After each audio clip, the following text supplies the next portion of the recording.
وہ شخص مختلف ہوتے ہیں, چاہے لڑکا ہو چاہے لڑکی ہو. تو سب سے پہلے تو یہ سمجھیں کہ اس شخص کے ساتھ میں نے یہ بچہ کرنا ہے کہ نہیں کرنا ہے, بہت پلان کر کے. اور اس کے بعد شادی کا یہ بھی مطلب نہیں ہے کہ بس پیر در پیر بغیر کسی اسپیس کے بچے پیدا کیے جائیں. تین اشخاص کی زندگی اس پہ ڈپینڈ کرتی ہے, اور صحت اس پہ ڈپینڈ کرتی ہے کہ آپ بچوں کا وقفہ کتنا کرتے ہیں. کم از کم 3 سال کا وقفہ ہونا چاہیے ایک بچے سے دوسرے بچے کی پیدائش پر. اور وہ کون سی 3 زندگیاں ہیں؟ ماں, جو بچہ پیدا ہو چکا, اور آنے والا بچہ. ان تینوں کی زندگی اور صحت کے لیے بہت امپورٹنٹ ہے کہ کم از کم 3 سال کا وقفہ ہو. اور پھر یہ بھی فیصلہ کریں کہ اس بچے کے بہت سارے رائٹس ہوتے ہیں جس کو ہم لے کر آتے ہیں اس دنیا میں, جس کو اچھی تعلیم, اچھی صحت, اچھی غذا, اچھے کپڑے, یہ سب اس بچے کے رائٹس ہیں, یہ حقوق ہیں. سو آپ اچھے ماں باپ نہیں ہیں اگر آپ یہ ساری چیزیں اپنے بچے کے لیے نہیں فراہم کر سکتے. جو ہم نے یہ کیا, اور یہ فیملی پلاننگ کی بات کرنا, ایک دوسرے کو اچھی طرح سمجھنا, پھر بچہ پیدا کرنے کا فیصلہ کرنا. عام طور پہ یہی ہوتا ہے کہ جب بچے پیدا ہوتے ہیں عام طور پہ آپ کسی کام کا ارادہ کرتے ہیں تو وہ کام ہوتا ہے. بٹ جب بچہ پیدا ہوتا ہے اس کا ارادہ نہیں ہوتا. It is something else. آپ you are having good sex, I am sorry میں ڈاکٹر ہوں, میں کھل کے بات کروں گی. You are having good sex, نتیجہ بچہ پیدا ہو رہا ہے. یہ نہیں تھا ارادہ کہ بچہ ہو. 50% پاکستان کی unwanted pregnancies ہیں. 50%. That's a huge number. Unwanted children. ہر سال 22 لاکھ ابارشنز ہوتے ہیں پاکستان میں. ہر سال 22 لاکھ ابارشنز. یعنی لوگ جو ہیں وہ فیملی پلاننگ نہیں کرتے, جب حمل ٹھہر جاتا ہے جا کے بچے ضائع کروا لے. 22 لاکھ ابارشن, اور یہ 2013 کی شاید بات ہے, 13 کی بات ہے, ابھی 10 سال بعد دوبارہ ہو رہا ہے اب اسٹڈی. آئی ایم شیور اس سے کہیں زیادہ یہ نمبرز ہوں گے. عقل مند لوگوں کی طرح, سمجھدار لوگوں کی طرح اپنی زندگی کی باغ دور, جتنی لڑکیاں بیٹھی ہوئی ہیں ان سب سے ریکویسٹ کرتی ہوں اپنی زندگی کی باغ دور اپنے ہاتھ میں پکڑیں, کسی اور کو اپنے لیے فیصلہ نہیں کرنے دیں گے. اگر آپ کے بچے پلان کر کے ہوں گے اور آپ اپنی زندگی کے سارے کام کر سکیں گی, اپنا گھر بھی اچھا چلا سکیں گی, بچہ بھی اچھا پال سکیں گی, آپ کے ہاتھ میں اچھے وسائل بھی ہوں گے, گھر سے باہر کام کرنا چاہیں گی وہ بھی کر سکیں گی, بچوں کی بھی صحت اچھی رہے گی, آپ کی بھی صحت اچھی رہے گی, ہمارا معاشرہ صحت مند ہوگا, ہمارا ملک بھی صحت مند ہوگا. اور جب آپ کی لوگ نیوٹریشن کی بات کرتے ہیں, میں کہتی ہوں سب سے پہلے اگر آپ نے اپنا خاندان چھوٹا رکھا اور ان کو اسپیسنگ صحیح کی تو آپ کے پاس جتنے بھی کم وسائل ہوں گے پھر بھی آپ اپنی صحت مینیج کر لیں گی. لیکن اگر خاندان بڑا کر دیا تو پھر بہت مشکل ہو جائے گا. اور عورتوں کی جو مرنے کی وجوہات میں آپ کو بتا رہی ہوں اس میں 30% کمی صرف فیملی پلاننگ سے ہو جاتی ہے. یعنی 100 میں سے 30 عورتیں بچ جائیں گی اگر انہوں نے فیملی پلاننگ اپنائی ہوئی ہوگی. اگر ایک میسج بھی اس ہال سے آپ لوگ لے کے نکلیں, چاہے لڑکے ہوں چاہے لڑکیاں ہوں, کہ بہت انفارمیشن ہے. اور رجیہ میں بتانا چاہتی ہوں ہم نے ایک آن لائن کورس بھی بنایا ہے, اس کا نام ہے باخبر نوجوان. وہ آن لائن کورس ہے, اس پہ یہ ساری معلومات جو میں یہ باتیں کر رہی ہوں آپ سے اس آن لائن پلیٹ فارم پہ موجود ہیں. یہ پلیز ہم آپ کو بتا دیں گے, میں ڈاکٹر وجیہ کو بتا دوں گی, آپ اپنے لوکل سے بتائیں, آپ سب لوگ وہ کورس اٹینڈ کریں اور اپنے لیے اپنے کو باخبر بنائیں. Thank you. Madam Shahnaz, now it brings me to my next question.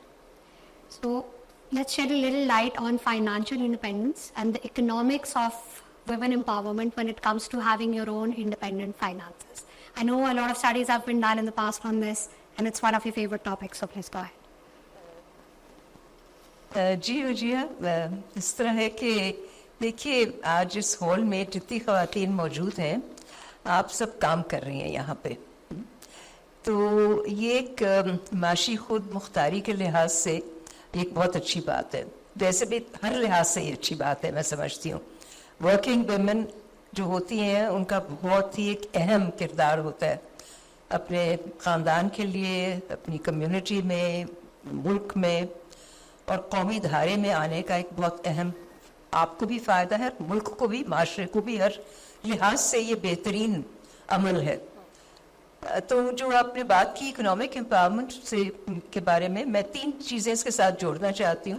آج کیونکہ بین الاقوامی دن ہے خواتین کے حوالے سے، اور آپ کا یہاں پہ سلوگن لگا ہوا ہے انسپائر انکلوسیوٹی، دیٹ مینس کہ شمولیت ہونی چاہیے سب لوگوں کی، خواتین کی شمولیت. تو شمولیت 3-4 چیزوں پر مبنی ہوتی ہے. ایک تو تعلیم، جس کے بارے میں تھوڑی سی بات ہو چکی ہے، اور صحت. عورت صحت مند نہیں ہوگی تو وہ کیسے خود مختار ہوگی. عورت پڑھی لکھی نہیں ہوگی یا ٹرینڈ اور اسکلڈ نہیں ہوگی تو کیسے خود مختار ہوگی. اور عورت کے پاس ذرائع نہیں ہوں گے کمانے کے. آج بہت بڑی کمپنی میں، بہت اعلیٰ درجے کی کمپنی میں کام کر رہی ہے گیٹس فارما، لیکن ہر عورت جو یہاں پہ بیٹھی ہے اس کو سوچنا چاہیے کہ کروڑوں عورتیں ہیں جو فرق ماحول میں رہتی ہیں، جو کسان بھی ہیں، جو گائے بھینسوں کو بھی دیکھتی ہیں، چارہ بھی ڈالتی ہیں، اور جو وہ گھریلو کام کے علاوہ 10 اور کام بھی کرتی ہیں، جو شہر کی عورتیں ہیں، چھوٹے علاقوں کی عورتیں ہیں، دور دراز علاقوں کی عورتیں. تو ان کو کس طرح خود مختاری دی جائے، معاشی خود مختاری. یہ بہت اہم ایک بہت میجر چیلنج ہے پاکستان میں. جو عورت کام کرتی ہے اس کا جو کام ہے وہ پاکستان کے اعداد و شمار میں شامل ہی نہیں کیا جاتا. ہم سب کی زندگیاں میرے خیال میں گزر چکی ہیں. اب بہت ساری چیزیں ہم نے ٹیک اپ کی ہے. ایک چیز جو ہے کہ put women's work in the statistics of workforce of Pakistan. خواتین کا جتنا کام ہے اس کو ریکگنائز کیا جائے، اس کو نیشنل ڈیٹا میں لے کر آیا جائے، اور اس کی اہمیت جو ہے اس کو اس کی اہمیت دی جائے. تو وہ نہیں ہوتا. آفیشیل فارمل ورک فورس جو ہے اس کو پہچان لیا جاتا ہے لیکن دوسروں کو نہیں. ان پیڈ کو تو دیکھا ان پیڈ تو بالکل ہی نہیں ہے. almost 80% of اتنا ان پیڈ Pakistan لیبر ہے. labor. جتنے مرد حضرات کام کرتے ہیں، دفتر جاتے ہیں، صبح اٹھتے ہیں تو ان کے لیے ناشتہ بھی تیار ہوتا ہے، اور بوٹ بھی پالش ہوتے ہیں، اور کپڑے بھی استری کر کے رکھے ہوتے ہیں، اور وہ گھر آتے ہیں اور پھر وہ بیٹھ جاتے ہیں کہ بہت ہی انہوں نے کاوش کی ہے، بہت محنت کی ہے، اور یقیناً کی ہوتی. لیکن جو بیوی ہوتی ہے یا ماں ہوتی ہے یا بہن ہوتی ہے وہ تو 24 گھنٹے کام کر رہی ہوتی ہے، گھر میں ہر ایک چیز تیار کرتی ہے، پھر جا کے ٹیچر بھی بنتی ہے، کہیں باہر بھی کام کرتی ہے، اور گھر کے بھی 50 کام کرتی ہے. So how do you recognize, کس طرح ہم پہچانے کہ جو خواتین ہیں معاشرے کی ان کی اکنامک کنٹریبیوشن کیا ہے. یہ بہت اہم سوال ہے پاکستان کے لیے، اور سارے لوگ جانتے ہیں کہ ان کی کنٹریبیوشن ہے، لیکن قومی سطح پر ان کو وہ اہمیت ابھی بھی میں سمجھتی ہوں نہیں دی جاتی. اگر آپ 1 منٹ کے لیے تصور کریں کہ اگر ساری پاکستان کی عورتیں جتنی بھی ہیں 49%، 49%، وہ کہیں آج ہم کام نہیں کرتے، ہم اسٹرائک پہ چلے جاتے ہیں، کر لیں ہم ہڑتال، آپ دیکھ لیجئے گا گھر میں کیا ہوگا، فیکٹریوں میں کیا ہوگا، اسکولوں میں، ہسپتالوں پہ. بہت سارے ایسے وہ شعبے ہیں پاکستان کے. If women were to want strike، تو عورتوں کا جو قومی مجموعی پیداوار کا حصہ ہے، GNP کا اور گروس نیشنل پروڈکٹ کے حوالے سے، this is a very very critical and very important contribution. اور اکنامک امپاورمنٹ عورتوں کے لیے کریڈٹ سسٹمز ہیں، کریڈٹ سکیمز وغیرہ ہیں، لیکن ابھی بھی بینکنگ سیکٹر کو بہت زیادہ کام کرنا چاہیے. کیوں جو عورت کام کرتی ہے اس کو کیوں نہیں لون مل سکتا جس طرح ایک مرد کو ملتا ہے؟ وہ اپنی بزنس کا کاروبار دکھا لیتا ہے اور قرضہ لے لیتا ہے اور کچھ نہ کچھ اپنی بزنس بڑھا لیتا ہے. یا گاڑی خریدنی ہو تو کہتا ہے کہ میری یہ تنخواہ ہے تو میں گاڑی خرید سکتا ہوں. عورت کے ہاتھ میں وہ ساری فارمل چیزیں نہیں ہوتی ہیں. So banking system has to be better. Government policies میں امپروو کرنی ہے، ہمیں ضرورت ہے وہ پالیسی فریم ورک بہتر ہونا چاہیے، لیکن access to credit is very important. خواتین کو یہ بہت ضروری ایک پورا نیٹ ورک پھیل جانا چاہیے پاکستان میں. ابھی بھی ہیں اور ایسی تنظیمیں، but women's work is critical in terms of economic empowerment. آپ نے بنگلہ دیش کے ماڈل کے بارے میں تو سنا ہوگا. بنگلہ دیش کہاں سے کہاں پہنچا ہوا ہے. بنگلہ دیش نے 3 کام کیے، صرف 3 کام کیے، 2 اہم کام کیے اور ایک تیسرا کام بھی کیا. بنگلہ دیش کی وزیر اعظم جو ہے وہ ابھی بھی خاتون ہے اور کافی عرصے سے وہاں پہ خاتون وزیر اعظم ہے. انہوں نے کہا کہ جو